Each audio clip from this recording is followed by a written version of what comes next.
মালিক আল্লাহ, বেহেশতের মালিক আল্লাহ, এই পৃথিবীর মালিক আল্লাহ, কাবার মালিক আল্লাহ। আরে ভাই, যেটার মালিক আল্লাহ সেটা কি অন্য কেউ দেওয়ার ক্ষমতা রাখে? রাখে না। তাহলে কি দাঁড়ালো? নির্বাচনের আগে একটি দল এই দিব ওই দিব বলছে, টিকিট দিব বলছে না? যেটার মালিক মানুষ না, সেইটার কথা যদি সে বলে, এক সেরে কি করা হচ্ছে? হচ্ছে না? যার মালিক আল্লাহ, যার অধিকার শুধু আল্লাহর একমাত্র, সবকিছুর অধিকার উপরে আল্লাহর অধিকার।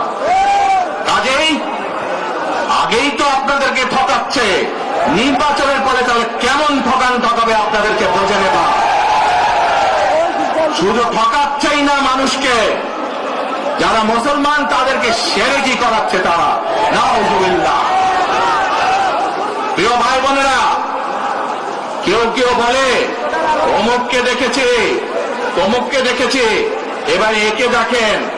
প্রিয় ভাই বোনেরা, 1971 সালের যুদ্ধ, যে যুদ্ধে লক্ষ মানুষের প্রাণের বিনিময়ে এই দেশ স্বাধীন হয়েছে, আমাদের এই প্রিয় মাতৃভূমি, সেই মাতৃভূমিকে স্বাধীন করার সময় অনেকের ভূমিকা আমরা দেখেছি, যাদের ভূমিকার কারণে এই দেশের লক্ষ লক্ষ ভাইয়েরা শহীদ হয়েছে, এই দেশের লক্ষ লক্ষ মা বোনেরা তাদের সম্মানহানি হয়েছে।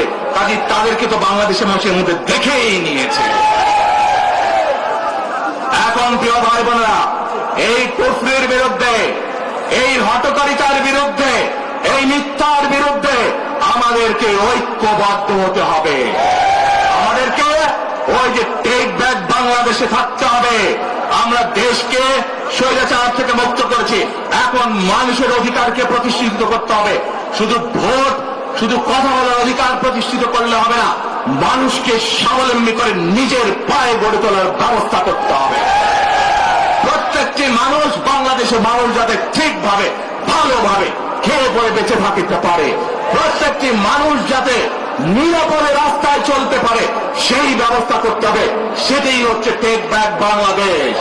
আমরা বিগত 15 বছর দেখেছি, অমুককে বলে এসেছি তমুককে ক্ষমতায় রাখার জন্য, বলেছিল না? সেজন্যই বলেছি, দিল্লি নয়।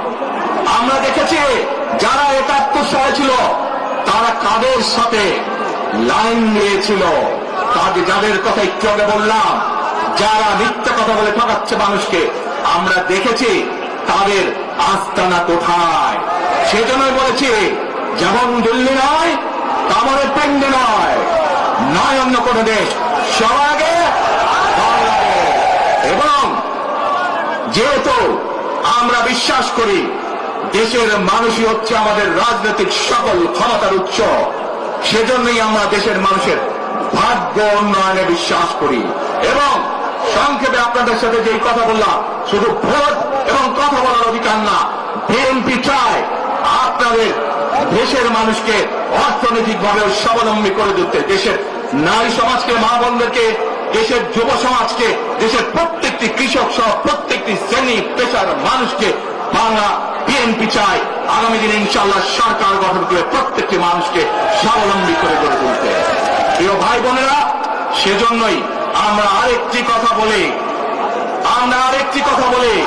আমরা দেখেছি কিভাবে শহীদ জিয়ার সময়, দেশটি খালেদা জিয়ার সময় দেশকে আমরা এগিয়ে নিয়ে গেছিলাম। দেশে কলকারখানা তৈরি হয়েছিল, মানুষের কর্মসংস্থান হয়েছিল, দেশের মানুষ বিদেশে গিয়েছিল। সেজন্যই আমরা বলতে চাই, করব কাজ, করব দেশ, সবার আগে বাংলাদেশ। করব কাজ, করব দেশ, সবার আগে বাংলাদেশ। শেষে আবারও আপনাদের কাছ থেকে আগামী 12 তারিখে ধানের শীষের পক্ষে ভোট চেয়ে একটি কথা বলতে চাই, ইনশাআল্লাহ আগামী দিনে বিএনপি সরকার গঠিত হলে আমরা নবী করিম সাল্লাল্লাহু আলাইহি ওয়াসাল্লামের ন্যায়পরায়ণতার ভিত্তিতে ইনশাআল্লাহ দেশকে পরিচালনা করব। আল্লাহ হাফেজ। বাংলাদেশ জিন্দাবাদ।